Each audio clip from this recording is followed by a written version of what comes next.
Hi guys, how are you doing today? I really hope that you're well and happy and staying at home and doing the best you can to get through this craziness that we're going through right now.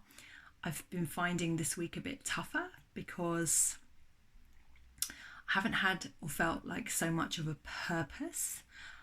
I do my videos, which I'm absolutely loving and loving to get feedback and comments. Late last night, a friend of mine texted me and said, your video has just popped up on my YouTube feed, and it just really made me smile, and I was like, yay, yeah. It's so nice because when we're not able to physically see people, doing the medium of this, working through the medium of this means it actually can feel a bit more intimate, even though you're not physically there, which is what I'm really loving about doing this. And this is, I never thought I'd say that, but in these unprecedented times, as they keep saying, it's about connecting as much as you can for me. So the medium of video, the medium of film, the medium of YouTube is just working right now. And believe me, I never ever thought I'd say that. So I just wanted to talk today a little bit about a very special memory I have. I haven't been walking very much recently, or when I haven't been able to go too far because of the hour rule lockdown. It just plays with your head a little bit. And I do usually walk a lot during a day, always smashing the 12,000 step rule when I'm at work, because I'm on my feet all the time, and I'm teaching and I'm moving and I'm grooving and I'm dancing and I'm singing and I'm doing all sorts of things. So being kind of in one place can be quite frustrating for me. And it's even a 20-minute walk from my house to the tube station. So that's before I've even started my day. So feeling it a little bit at the moment. So I'm just imagining what it felt like to be on the Camino, which is something that I did back in 2017, in September 2017. And it was a year and a half after my mum died, which I know I haven't really spoken much on here, but yeah, my mum died is probably the biggest thing that I think has ever happened in my life. And I spent a year and a half afterwards having moments where I had signs to do the Camino, which I know sounds really random, but it was completely random. So at the time I was also suffering with a health problem at the time. So I was at the doctor's quite a lot, and every time I was at the doctor's, I'm not kidding, there was, and I promise you it wasn't the same magazine, but there was a magazine where I'd open it up and I'd see the Camino advertised, and then I'd might be on the tube and I'd pick up a magazine and I'd see the Camino advertised. And I've been thinking about it for quite a long time, since I read Paulo Coelho. So I absolutely love Paulo Coelho, The Alchemist. 11 Minutes is one of my favourite all-time books. And then The Pilgrimage. And this had been in my bag for a long time. I'd never gotten around to reading it. I remember reading the beginning and not being sure, and thinking, he's really going off on a tangent, because he does, like magically. But I just read it, and then it started to sink in, which I think is a lot of metaphysical writers like Paulo Coelho, like Elizabeth Gilbert, who they write and they just connect so deeply with your heart that gives you some sort of message to guide you into another place. So I read The Pilgrimage, and then also during that time, a friend of mine, I started to talk about it, and a friend of mine who I was working with, Lorna, she then left this book for me on my desk in another workplace where I was working at, and Wild.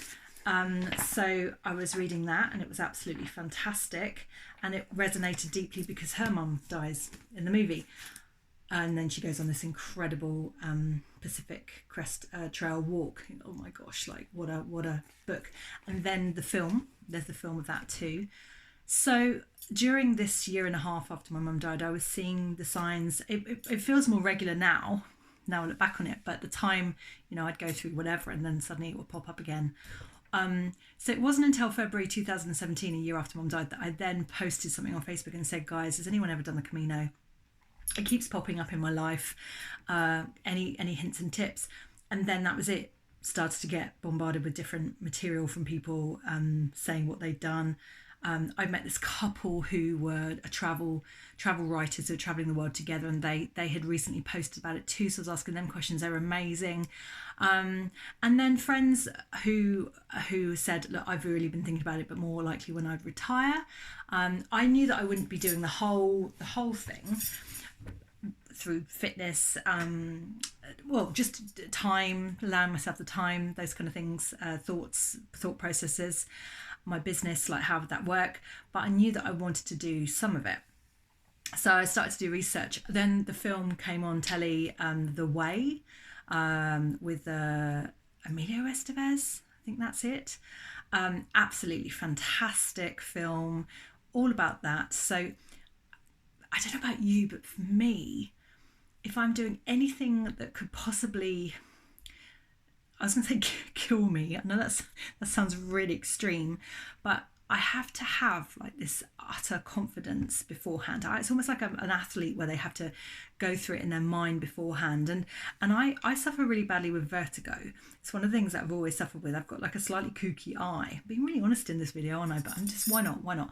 Slightly kooky right eye. It's a lazy eye. It's never totally focused. So I have problems judging distances when I'm going up, like if I'm going up or down. And I just get really, really freaked out by that. So I was thinking, oh my gosh, I'm going on this walk, but is it uppy downy? Like, if I have to get on an all fours at any point to get up a hill, like scramble up or like there's no way that's going to happen.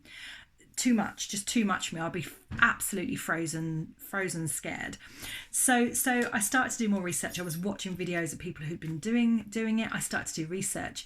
And the funny thing is, because I obviously don't tell people, I'm quite quiet in my and when I'm planning stuff, I'm quite quiet, because I've just found it's much better if I get myself to a state of confidence first, and then I can announce it to the world or announce it to my friends. And then if they then come back and say, well, blah, blah, blah, you're a bit crazy, at least then I've got my reasons for doing it, which I had very strong reasons. But that's just the way I work. So between February and September, I had been, in my back of my head, had been planning this. I've been thinking about it. I've been mulling it over. I've been reading about it. And then I just, literally a week before I was supposed to go, I hadn't even been in any training. I just booked it. I just went, right. And that is just so my style too. So I booked it and eventually ended up going. But the beauty of it was I just didn't have time then. I just didn't have time to think. I didn't have time to panic. I just had to get all my stuff together, whatever it was I needed. Did loads of research on that too. Had it together. Travel light like I usually do. On this particular one, I went with the tour company called Camino Way. So they automatically do all the bits where they take your luggage. I was a single woman on my own. I was a bit nervous about that. So I thought at least I can have that and feel like I've been if I wasn't turning up Camino Ways, I'm sure because you're paying a certain amount, they'd be looking after you. They would be checking to check that you checked in. So it just felt safer than just completely going on my own and completely just carrying everything and doing all of that. It just felt too extreme. So yes, cheated a little bit, paid a bit more than I really wanted to, but I think for the first time around, it's absolutely brilliant. But I've just got to tell you just a very quick story because there are so many different stories that happened on the time. But on the 22nd of September, which I think was the third day, the first 2 days were pretty strenuous. The third day was the most strenuous for me. It was like 28 kilometres, 29 kilometres. I did the half day. So in the what you do, get up in the morning, you'd walk, and you get to have your cup of tea and your breakfast. You'd have your breakfast super, super early. Then you'd walk halfway, you have your coffee, and then you carry on walking at lunchtime. So you've done like about half the day by lunchtime. And I met these people, and they were so much fun. Most of the time I was on my own, but the beauty of it is that you don't feel like if you're going on holiday on your own in a holiday resort, you can sit there and everyone's like, oh God, she's a bit sad because she sat on her own, or a bit Shirley Valentine-ish, come and sit with us. And Shirley's like, I don't really want to. But at the same time, generosity of spirit, people want you to come with them, and that's really, really lovely. But it can make you feel a little bit like pat on the head sad. Whereas with the Camino, no, totally rocking it, because you're on your own, you're a woman, you're like, whoa, she's got, get a bit of kudos going on there. So I meet these people and we're having a chat, and it's because I'd met this like really, really old guy. I mean, old in respect. I mean, it's like a 90, and he was walking on with a stick, and we were chatting, and he introduced me to some people at the dinner table. That's it, I remember now. And he was doing the whole thing Like 4 weeks he'd been doing the whole thing. Incredible guy. I think he was German, if I remember. Anyway, he introduced me to this group, and in this group were these two guys from Singapore, Alvin and Adrian, and the guy said to me, "I really think that you should walk with these men." And I'm like, okay, I haven't before, but you know, and they were lovely too. So I thought, okay, let's do this. So we ended up walking in the afternoon, and you know, found out straight away that they'd both been in the army together, that they had decided to come on a holiday together to do the Camino. Everyone does the Camino for all sorts of different reasons, but just spend some time together as buddies, and their wives and their children were at home, and they were just taking this time out for each other to listen and talk and go through the process and challenge themselves. And it was just, it was so fun, like talking and walking with them. There's all sorts of silly things that happened. Lots of pictures were recorded during that time. I didn't really take many when I was on my own. But anyway, so this was the longest day. So we get to this point where all three of us were pretty exhausted. And it was very, like, it was 28k, but it was really up and down on this day. I mean, like, very, very hardcore. And it happened in the morning too. So in the distance, we see this like bar, and we just think, you know, I had not drunk until I'd got to the place in the evening, to wherever it was I was staying, because I was on my own. But because I was with these two guys, I just felt a bit more relaxed. So we were feeling the relentlessness, and I mean, it was relentless. This just absolute, like, is this ever going to end? So we get to this bar and we sit down, and Adrian goes, "Oh, let's have a beer." And then Alvin's like, "Okay." So we all have a beer, and then it went straight to my head, so we're all a little bit tipsy. But that beer was the lifesaver, because it actually lifted me into another place just to kind of finish off the last bit. So anyway, so we get and although I wasn't really using my mobile phone, I wasn't using it. I did for it sometimes towards the end of the trip, just to navigate myself into where it was going to be, just so I could be clear that I was going to be safe and have my place to sleep and find it. So we checked, and it was like off grid, and we couldn't really find it, and it said that it was like another 5 kilometers, and we were just like, what is going on? It's like endless.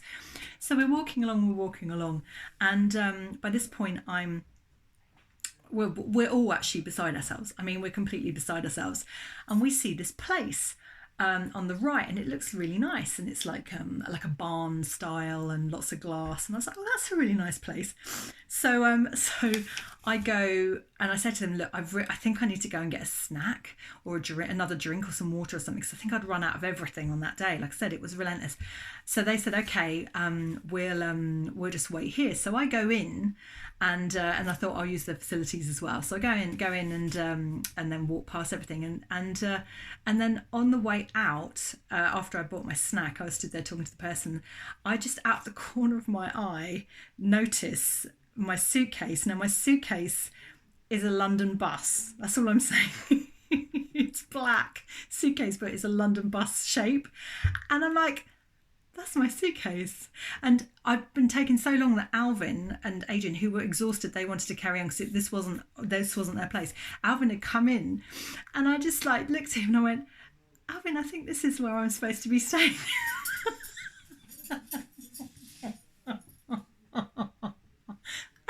I said, "That's my suitcase." And it was so funny because we couldn't find it, but it just appeared.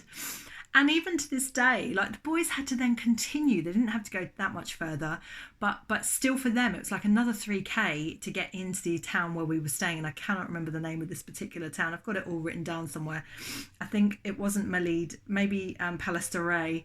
But oh my God, it was the funniest moment. We were killing ourselves laughing at my kind of idiocy, but at the same time, the beauty of the fact that I'd recognised that was the moment where I was supposed to be staying, and that's the place I was supposed to be. It was such a great moment, and since then, I've kept friends with Adrian and Alvin. I even went to see them both in Singapore when I went on my round the world trip a year and a half ago. There's so many things that remind me of that trip, including my friendship with them, my Camino de Santiago card that says all the different places that you can visit if you do the whole thing. I only did from Sarria to Santiago. I say only, it's still quite a lot, but I totally recommend it. It's not fake Camino, which is a lot what people say. People can say that. I read that, or but get haters. I don't care. It's not fake Camino. That's what it's set up for. That. Then you get there. Oh, it's commercial. I don't care. I don't care whether it is or whether it isn't. It's just super magical, and it really is. There's so many things I could say. I'm not going to say any more right now, but this is my shell. I actually bought that at the beginning. There is something beyond words that wearing this shell as you're going, I had it on my little backpack. There's something beyond words that brings you into a collective consciousness that's so beautiful and so healthy and so connected and linked that I can't explain, other than it's giving me shivers thinking about it right now. If you get a chance to do the Camino ever in your lifetime, and you can take 5 days or 6 days out of your time to go and do this special adventure, then I wholeheartedly recommend doing it, because I know that it led me to do things that I've now continued to do. I know that I felt more connected to my mum than I have ever felt after that time. And I just totally 100% recommend it. And if you go, give me a shout, because I might come with you. In fact, my friend Ursula, she's not able to walk at the moment, but she's walking all the way from the Ukraine to Wales.